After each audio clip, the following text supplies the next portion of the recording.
Perkenalkan, saya Afrilia Dewananda dari STKIP Persada Katulistiwa Sintang, Prodi Pendidikan Bahasa dan Sastra Indonesia semester 4. Pada kesempatan kali ini, saya akan menceritakan salah satu hasil karya saya yang berjudul Asal-usul Desa Penyugu Suku Dayak Angin, Kecamatan Ela Hilir, Kabupaten Melawi. Pada zaman dahulu, hiduplah seorang pria yang bernama Pangin. Ia hidup seorang diri setelah orang tuanya meninggal. Sehari-hari, ia cuma beladang dan mengembalakan hewan peliharaannya. Pada suatu ketika, ia melihat sesuatu yang sangat aneh pada dasar sungai. Kemudian ia menghampiri benda tersebut. Benda tersebut adalah seekor burung yang bisa berbicara tanpa ia sadari bahwa burung itu adalah seseorang yang telah dikutuk karena melakukan kesalahan, sehingga ia jadi dikutuk. Pangin pun lalu membawa pulang burung itu dan menjadikan hewan peliharaannya sendiri. Pangin pun kaget karena burung itu bisa berbicara. "Terima kasih, kamu telah menyelamatkan saya. Tanpa kamu, mungkin saya sudah hanyut di bawah arus sungai," ucap burung tersebut. Pangin pun terdiam seperti patung karena ia tidak mengira bahwa burung tersebut bisa berbicara. "Kamu bisa berbicara," ucap Pangin. Setelah Pangin mengetahui burung itu bisa berbicara, ia pun merawat burung itu dengan sepenuh hatinya. Setiap pulang dari ladang, Pangin pun terlebih dahulu melihat kandang burung tersebut sehingga ia lupa kalau hewan peliharaannya belum dikasih makan. Pada sore hari itu, ia sontak terkejut lagi melihat bahwa hewan peliharaannya seketika bisa berbicara. Ia pun mulai terheran-heran. "Ada apa ini? Kenapa kalian semua bisa berbicara? Apa yang telah terjadi?" ucap Pangin. "Kami semua telah disihir oleh burung yang kamu temukan di dasar sungai waktu itu," ucap hewan-hewan peliharaan Pangin. Mulai dari hari itu, Pangin pun mulai mempunyai banyak teman. Berbicara tidak seperti kehidupan ia yang telah dilalui. Pangin pun sangat bersemangat dalam menjalani kehidupan sehari-hari. Ia makin rajin meladang dan memberi makan hewan peliharaannya. Pangin pun sering menjual hasil ladangnya ke desa yang diberi nama Desa Baras. Desa ini cukup ramai penduduk, sehingga ia bisa mendapatkan makanan dari hasil ladangnya yang ditukar kepada pedagang setempat. Setelah ia mendapatkan semuanya, ia pun kembali ke hutan di tempat di mana ia menjalani hidup. Keesokan harinya, Pangin pun mulai kembali ke ladang dan ia sangat kaget melihat semua tumbuhan yang ada di ladangnya habis rusak karena hewan liar. Pangin pun menangis karena tidak terima hasil ladangnya habis dimakan hewan liar. Sontak membuat burung peliharaannya berkata, "Ini semua cobaan yang kamu alami, jadi kamu jangan bersedih. Semua hewan peliharaan kamu bisa membantu untuk membangun ladang lagi." Pangin pun merasa lega karena ada teman yang bisa menenangkan ia. Semenjak kejadian itu, Pangin pun mulai membangun kembali ladangnya dengan bantuan hewan peliharaannya. Dengan bantuan hewan tersebut, Pangin pun mendapatkan hasil ladang sangat memuaskan. Sehingga setiap hari, hasil ladang yang telah ia panen dapat memberikan makanan dan kebutuhan sehari-hari. Hari demi hari yang telah ia lalui, Pangin pun mulai merasa ia pun sudah cukup tua dan ia ingin mencari seorang istri. Karena Pangin sudah lama membujang dan tanpa ada satupun seseorang wanita yang ada di dalam kehidupan dia. Sontak Pangin pun mulai bercerita kepada burung peliharaannya ia ingin mempunyai seorang istri. "Suatu hari nanti, kamu pasti akan mendapatkan seorang istri yang cantik dan jelita. ucap burung tersebut. Tanpa Pangin sadari bahwa burung tersebut adalah seorang wanita cantik yang telah dikutuk oleh masyarakat karena ia telah melanggar tempat sakral yang diberi nama Sungai Tembudak. Sungai itu tidak boleh dimandikan oleh masyarakat setempat. Jika ada yang berani menyentuh atau mandi di air tersebut, maka akan terjadi banjir bandang yang sangat besar. Sebab kejadian itu, seseorang wanita cantik dikutuk setelah melanggar tempat sakral tersebut. Setelah itu, hari demi hari, burung peliharaan Pangin tidak bisa lagi menyembunyikan identitasnya sebagai seorang wanita. Ia pun mulai menceritakan bahwa nama asli dirinya adalah Sugu, yang dimana ia seorang putri raja yang bernama Tobong dari desa Nagan.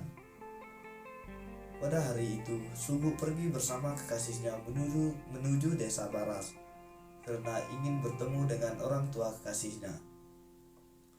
Setelah sampai di desa Baras, Sugu pun disambut dengan meriah oleh masyarakat setempat.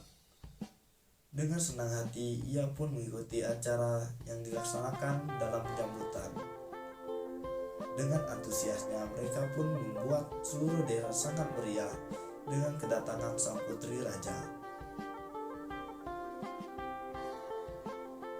Kemudian, setelah acara penyambutan selesai, Sugu pun mulai memasuki rumah orang tua kasihnya.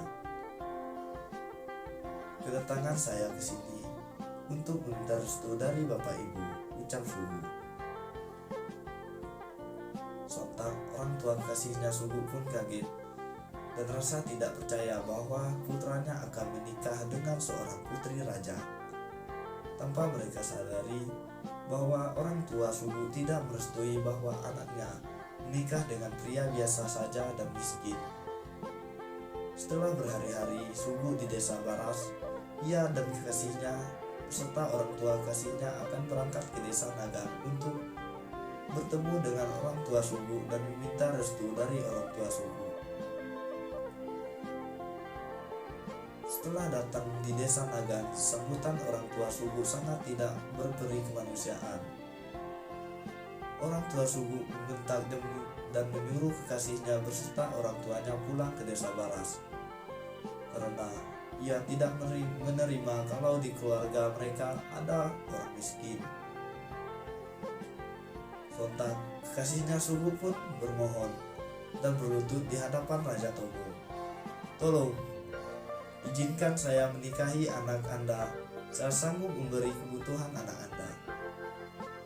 Kemudian Raja Tobong menendang kekasihnya Sugu dan berkata, "Anak saya tidak pantas menikah dengan orang seperti kalian.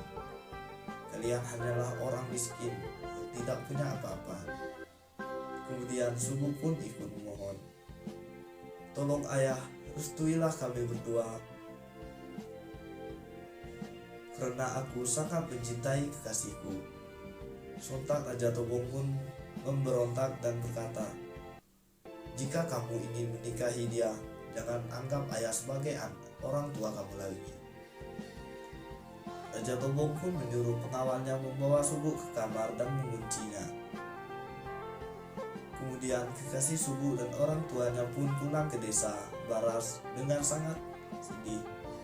Pada malam hari, Sugu pun mempunyai niat dan ingin kabur dari desa Nagan karena ia ingin menemui kekasihnya. Ia pun berhasil keluar dari kamarnya dan berlari sekencang-kencangnya menuju desa Baras. Pada malam itu juga ibu Sugu ingin memberi makan Sugu dan ia pun terkejut melihat Sugu sudah tiada di kamar. Ibu Sugu pun berteriak, "Ayah, anak kita kabur dari rumah." Raja Tobong pun menyuruh pengawalnya mengejar Sugu dan sambil berkata, "Pasti dia pergi ke desa itu dan ingin menemui kekasihnya. Awas saja, aku bakalan membunuhmu." Pada malam itu juga Raja Tobong dan pengawalnya pergi ke desa Baras dengan sangat marah dan kecewa kepada putrinya. Sesampainya di desa Baras, Raja Tobong memerintahkan anak buahnya untuk membunuh kekasihnya Sugu dan orang tuanya. Mereka pun mencari keberadaan rumah dari kekasihnya Sugu. Sontak Sugu pun mengetahui bahwa ayahnya datang dan ia ingin membawa kabur kekasihnya dan orang tuanya. Tapi kekasih Sugu menolak dan menyuruh Sugu saja yang pergi dan memerintah untuk mencari anaknya dan membunuh kekasihnya berserta orang tuanya. Setelah itu kekasihnya Sugu dan orang tuanya ditangkap. Sugu pun bermohon, "Ayah, tolong jangan bunuh mereka, bunuh saya saja." Raja Tobong pun berkata, "Kamu anak gak tahu diri, kamu bukan anak saya lagi." Kekasihnya Sugu pun menyuruh Sugu untuk lari dari desa dan lari sejauh-jauhnya. Sugu pun menolak dan ingin bersama kekasihnya. Hal yang tidak terduga pun terjadi. Raja Tobong membunuh kekasih Sugu beserta orang tuanya, sehingga membuat Sugu sangat histeris melihat kejadian itu. Lalu Sugu pun pergi sejauh mungkin dari desa Baras sehingga Raja Tobong tidak dapat menemuinya lagi. Raja Tobong pun mengira Sugu sudah mati karena kelaparan dan tidak ada tempat untuk beristirahat. Tapi semua itu tidak terjadi. Sugu pergi ke tempat sakral yang dinamai Sungai Tembudak karena dia haus. Dan ia tidak tahu bahwa sungai itu tidak boleh ada manusia yang berani menginjak tempat itu. Kemudian Sugu pun meminum air dari sungai itu dan hal yang terjadi tidak diinginkan pun terduga. Sugu tiba-tiba berubah menjadi seekor burung dan terbawa arus sungai itu sehingga ditemui Pangin. Setelah mendengar cerita dari Sugu, Pangin pun mulai menanyakan bagaimana caranya agar Sugu bisa menjadi manusia lagi. Sugu pun berkata, "Jika kamu ingin aku menjadi manusia, kamu harus menuju Ribang Kelopar. Karena di tempat itu terdapat bunga serai yang bisa membuat aku kembali menjadi manusia." "Kalau begitu, di mana tempat beradanya Ribang Kelopar?" tanya Pangin. Ribang Kelopar itu berada di hutan tidak jauh dari desa Baras. Paginya, Pangin pun mulai pergi dan berpamitan dengan para hewan peliharaannya. Dengan menelusuri desa Baras dan hutan-hutan, Pangin pun sudah tidak jauh lagi dari Ribang Kelopar. Ia pun sangat bersemangat, tapi setelah ia datang di Ribang Kelopar, Pangin pun kaget melihat Ribang Kelopar sangat tinggi dan ia pun mulai tidak bersemangat. Tapi demi sang burung peliharaannya untuk menjadi manusia lagi, Pangin pun mencari cara agar ia bisa menaiki Ribang Kelopar. Dan tidak hanya dengan kekuatan saja, tapi Pangin pun mencari cara agar secepatnya ia mendapatkan bunga serai tersebut yang berada di puncak Ribang Kelopar. Setelah berbagai cara, Pangin pun mulai mencapai di puncak Ribang Kelopar. Tapi ia harus menghadapi tantangan sebelum ia mencapai puncak. Pangin pun bertemu dengan sang penjaga bunga serai, yaitu burung merpati putih. Burung itu bertanya, "Apa tujuan kamu kemari?" "Saya cuma hanya ingin meminta satu ruas bunga serai untuk menyembuhkan kutukan," jawab Pangin. "Baik, jika itu maumu, kamu bisa mendapatkannya dengan satu syarat. Kamu harus menetap di sini selama 7 hari 7 malam tanpa makanan apapun."